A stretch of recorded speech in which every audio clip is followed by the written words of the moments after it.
এই যে কলার্সিয়াল গেটে আমরা যে কালো রং বা ব্ল্যাক রংটা আমরা করি,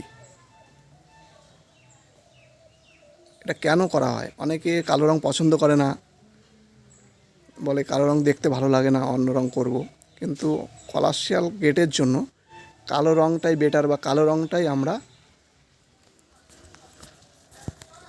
যারা পেন্টার বা রং মিস্ত্রি, তারা এই কালো রংটাই আমরা চয়েস করি বা কালো রংটাই বলি করতে।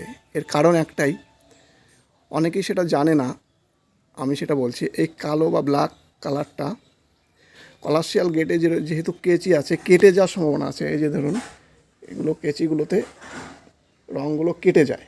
তো ভালো ভালো রং যদি আমি করি, ব্ল্যাক রং না করে, কালো রং না করে অন্যান্য রং করলে সেটা চোখে পড়ে, কেটে গেলে বোঝা যায়। আর কালো রংটা কি হয়, কালো রংটা সহজে চোখে পড়ে না, বোঝা যায় না। এই কেচিতে এখানে রঙগুলো যখন কেটে যাবে, সহজে বোঝা যাবে না। আর কালো রঙের লংজিভিটি বা লাস্টিং ক্ষমতা, টেকসই ক্ষমতা এগুলো বেশি থাকে, যেই কারণে কালো রঙটা কলার্সিয়াল গেটে আমরা করে থাকি। এটা অনেকেই জানতেন না, সেটা আমি আজ এই রিলসটা আমি ছাড়লাম। যারা জানেন না কালো রং সম্পর্কে, তাদেরকে জানানোর জন্য।